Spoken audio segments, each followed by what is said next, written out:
പ്രിയപ്പെട്ട പ്രേക്ഷകരെ, നിങ്ങൾ ഈ ദൃശ്യത്തിൽ കാണുന്ന ഈ ഒരു രംഗം കണ്ടോ?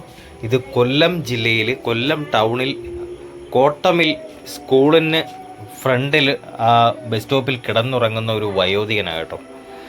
പുഴുവരിക്കുന്ന നിലയിൽ, മുഷിഞ്ഞു നാറിയ നിലയിലാണ് ഇദ്ദേഹത്തിനെ കണ്ടെത്തിയത്.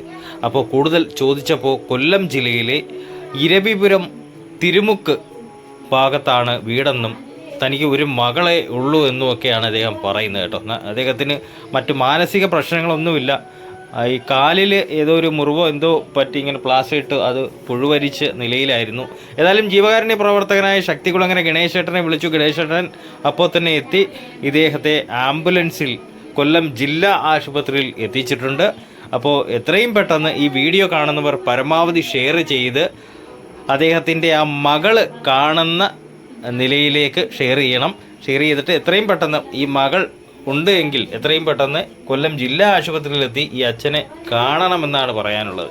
അതുപോലെ ഇദ്ദേഹത്തിൻ്റെ പരിചയക്കാരോ അല്ലെങ്കിൽ വാർഡ് കൗൺസിലറോ ആരെങ്കിലും ഇത് കാണുകയാണെങ്കിൽ എത്രയും പെട്ടെന്ന് ആ മകളെയുമായി കൊല്ലം ജില്ലാ ആശുപത്രിയിൽ എത്തിച്ചേരണമെന്നാണ് അറിയിക്കുന്നത്. ഈ അച്ഛൻ കഴിഞ്ഞ 3 ദിവസമായിട്ട് ഈ ഒരു ബസ് സ്റ്റോപ്പിൽ ഇങ്ങനെ കിടക്കുമായിരുന്നു, പുഴുത്തു നാറിയ നിലയിൽ. അത്രയ്ക്കും ദുർഗന്ധം വമിക്കുന്നുണ്ടായിരുന്നു. ആ ഒരു അവസ്ഥയിലാണ് ഇങ്ങനെ കിടന്നത്. ഹോട്ടൽ ജോലി ചെയ്യുകയായിരുന്നു എന്നൊക്കെയാണ് അദ്ദേഹം പറയുന്നത്. പേര് ഷാജി എന്നാണ് പറയുന്നത്. അപ്പോൾ തീർച്ചയായും നിങ്ങൾ ഈ വീഡിയോ പരമാവധി ഷെയർ ചെയ്യണം. ഷെയർ ചെയ്തിട്ട് ഈ മകളോ അല്ലെങ്കിൽ ബന്ധുക്കളോ അതുമല്ലെങ്കിൽ നാട്ടുകാരോ ആരെങ്കിലും ഇടപെട്ട് ആ ജില്ലാ ആശുപത്രിയിൽ എത്തിച്ചേരണം. അദ്ദേഹത്തിൻ്റെ അവസ്ഥ അത്രയും മോശമായ ഒരു നിലയിലാണ്. ഭക്ഷണം കഴിച്ചിട്ട് തന്നെ എനിക്ക് തോന്നുന്നു 2-3 ദിവസമായിട്ടുണ്ട് എന്നാണ് തോന്നുന്നത്. ഏതായാലും എത്രയും പെട്ടെന്ന് ഈ വീഡിയോ പരമാവധി നിങ്ങൾ ഷെയർ ചെയ്ത് ആ ബന്ധുക്കളോ മകളോ അല്ലെങ്കിൽ നാട്ടുകാരോ ഇത് കാണുന്ന ഒരു രീതിയിലേക്ക് ഷെയർ ചെയ്യണം.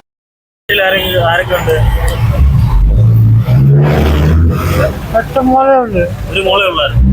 മോളെ കല്യാണം കഴിച്ച് നീ മോളെ നോക്കത്തില്ലേ? പോകത്തില്ല.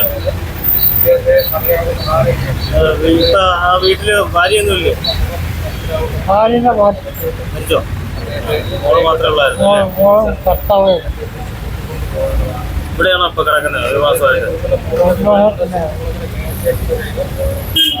കൊല്ലം ഇരവിപുരത്ത് എവിടെയായിരുന്നു? തിരുമുക്കോ?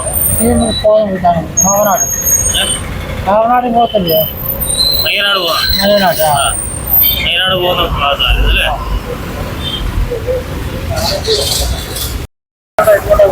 നമ്മളെ ഇപ്പോഴായിരിക്കും ഇന്നലെ രാത്രി അറിഞ്ഞായിരുന്നു, അത് വരാൻ പറ്റിയില്ലായിരുന്നു. ഇപ്പം ആൾക്കാർ വിളിച്ച് പറഞ്ഞതനുസരിച്ച് ഇപ്പം ഇദ്ദേഹത്തിന് ജില്ലാ ആശുപത്രി കൊണ്ട് ഫസ്റ്റ് കാഷ്വാലിറ്റി കൊണ്ട് ഫസ്റ്റ് ട്രീറ്റ്മെൻറ്റ് നടത്തിയിട്ടേ പിന്നെ പോരായ്മ ഉണ്ടെങ്കിൽ ഒന്നെങ്കിൽ അവിടെ അൺനോണായിട്ട് അഡ്മിറ്റ് ആക്കും, അല്ലെങ്കിൽ മെഡിക്കൽ കോളേജിലേക്ക് പോകാനുള്ള സംവിധാനം ചെയ്തു കൊടുക്കും. ഷാജി എന്നാ, പള്ളിമുക്ക് സ്വദേശിയാണെന്നാണ് പറയുന്നത്. കൊല്ലം പള്ളിമുക്ക്. വീട്ടിൽ ഭാര്യയും മക്കളൊക്കെ ഉണ്ടെന്ന് പറയുന്നത്.